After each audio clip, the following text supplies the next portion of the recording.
Quem foi Jesus? Uma fraude? Um louco? Ou o próprio Deus encarnado? Meu nome é Gustavo Shiro e esse é o Resenha Cristã. E hoje vamos falar do livro Quem é Jesus, do R6 Pro. Na verdade, esse é o primeiro vídeo da série Questões Cruciais. Esse nome vem da própria série dos livros do Sproul, e aqui só vou trazer o resumo delas para que você receba esse entendimento de maneira muito prática.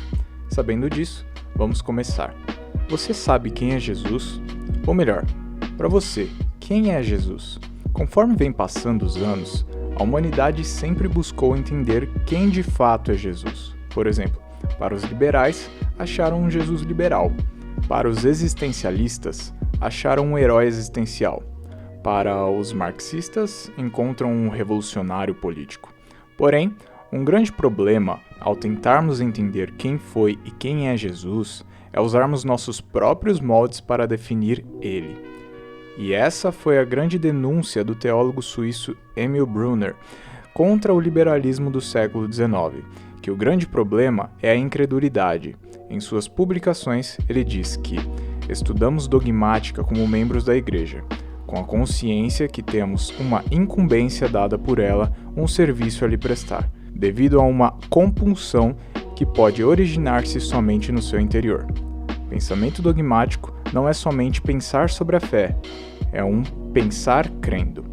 Ou seja, ao buscarmos entender quem é Jesus, o que é o cristianismo ou todas as outras coisas que definem nossa religião, devemos, além de exercer nosso pensamento crítico sobre aquilo que está escrito na Bíblia, devemos buscar crendo no que está relatado.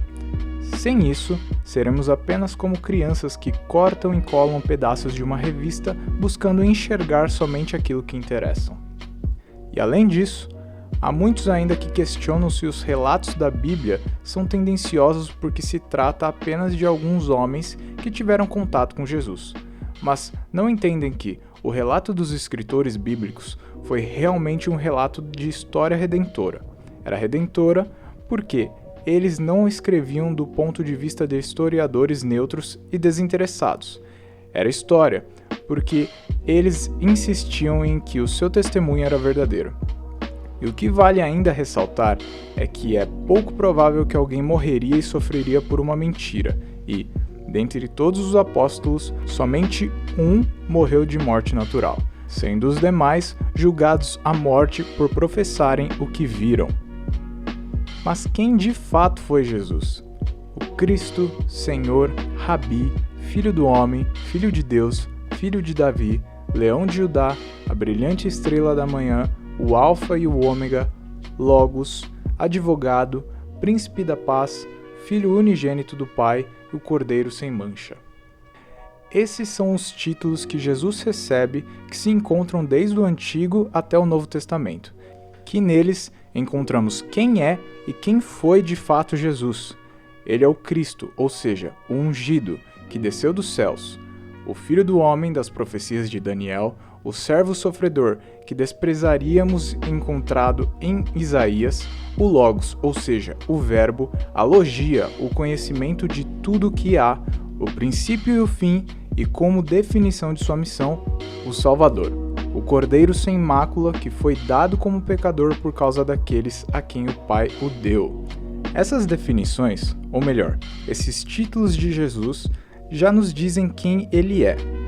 No entanto, contido neles, há um tesouro de discernimentos quanto ao que ele fez. Sua pessoa e obra se encaixam no drama da vida, e sabendo quem Cristo é, ou seja, suas definições, podemos partir para entender como foi a vida dele. E aqui eu não quero entrar em muitos detalhes do que aconteceu na vida de Jesus. Quero dar um panorama geral dos pontos principais que serão relevantes para concluirmos nosso raciocínio e sairmos desse vídeo com um entendimento maior sobre quem foi Jesus, como devemos buscar conhecê-lo e o que ele viveu. E dito isso, vamos definir a trajetória de Jesus nas seguintes formas: o nascimento, o batismo, a tentação, a paixão, a ressurreição e a sua ascensão. O relato do nascimento de Jesus pode ser encontrado em Mateus e em Lucas. Nele, podemos encontrar que um anjo apareceu a Maria, mãe de Jesus, dizendo a ela que que daria à luz a um filho, mesmo não tendo relações com ninguém. Pois como está escrito em Lucas 1,36, o Espírito Santo virá sobre você, e o poder do Altíssimo a cobrirá com a sua sombra. Assim, aquele que há de nascer será chamado Santo, Filho de Deus. Não há na Bíblia muitos relatos sobre como foi entre o nascimento e o início do ministério de Jesus. Apenas sabemos que ele cumpriu com a tradição judaica de ser circuncidado e que desde jovem apresentava um conhecimento que já deixava a todos maravilhados. E em relação ao batismo, podemos encontrar em Lucas 3, Mateus 3 e Marcos 1. O interessante é que, para nós, hoje, o batismo é algo normal da fé, algo que muitas vezes as pessoas nem entendem muito o significado, mas para o judeu do primeiro século era algo bem diferente, algo bem radical. Pois a origem do batismo se encontra no Antigo Testamento, com o batismo de prosélito, ou seja, prosélito significa recém-chegado, visitante. Para que um gentio, que era alguém impuro, se tornasse judeu, ele tinha que fazer 3 coisas. Fazer uma profissão de fé em que aceitava os ensinos da lei e dos profetas, ser circuncidado e ser purificado pelo banho de batismo de prosélito. E isso era radical porque João Batista, o que preparou o caminho de Jesus, o último da origem dos profetas, dizia para todos, inclusive para os judeus, arrependam-se, pois o reino dos céus está próximo.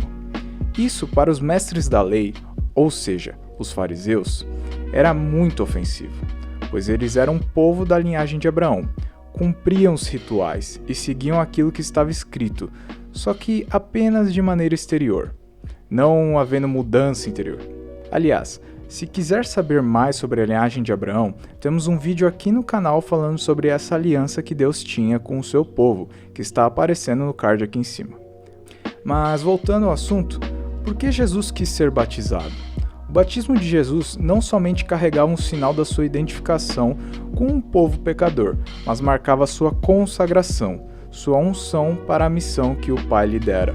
Ali foi selado seu destino, que é demonstrado em Marcos 10:38, quando Cristo questiona os seus discípulos: "Pois vós recebeis o batismo com que sou batizado?", deixando claro que ele foi batizado para morrer, foi designado para ser o Cordeiro sacrificial, que após ser batizado, ele é levado para ser tentado no deserto. E bem aqui podemos fazer um paralelo com Adão. Jesus foi levado ao deserto e lá ficou 40 dias sem beber ou comer.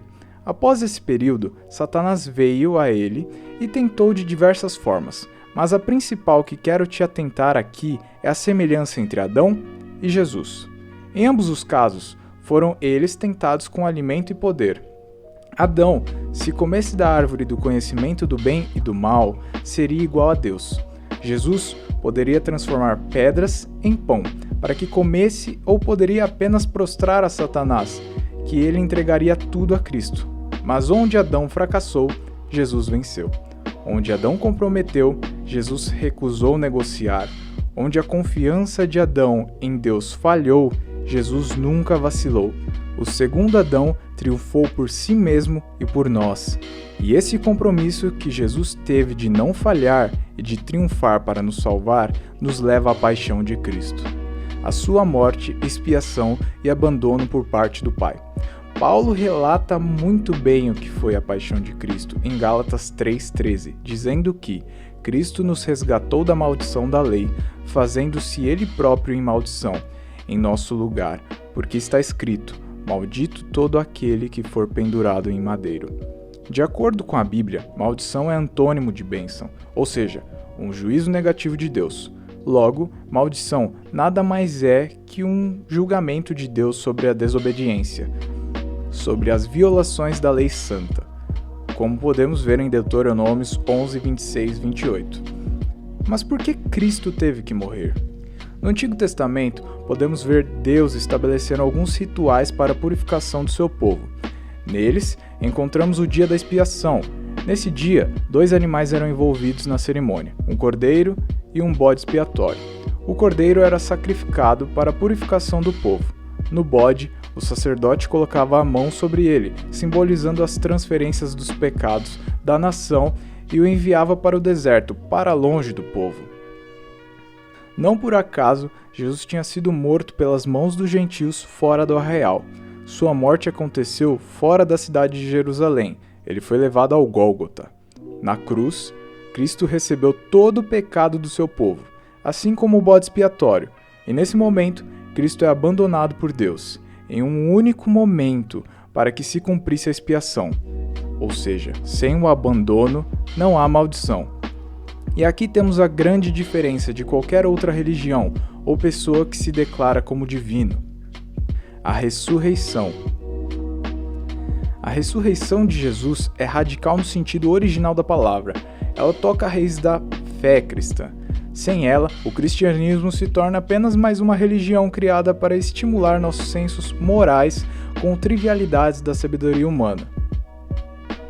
Além disso, aqui demonstra que Cristo é o próprio Deus encarnado. Paulo descreveu com clareza as consequências irrefutáveis de um cristianismo sem ressurreição. Se Cristo não ressuscitou, nossa pregação é fútil, nossa fé é vã, damos um testemunho falso a respeito de Deus, ainda permanecemos em nossos pecados e somos mais infelizes de todos os homens. Ou seja, excluindo a ressurreição, se exclui o cristianismo. Mas por que Cristo ressuscitou? Em Gênesis, foi decretado que o pecado era uma ofensa capital. No dia em que dela comeres, certamente morrerás. Ou em Romanos, que dizem que, pois o salário do pecado é a morte. Mas Cristo venceu o pecado, logo, ele venceu a morte, provando assim a sua soberania. E por fim, a ascensão de Cristo, onde ali Cristo demonstra o que tinha dito antes em João 3,13, que ninguém jamais subiu ao céu, a não ser aquele que veio do céu, o Filho do Homem.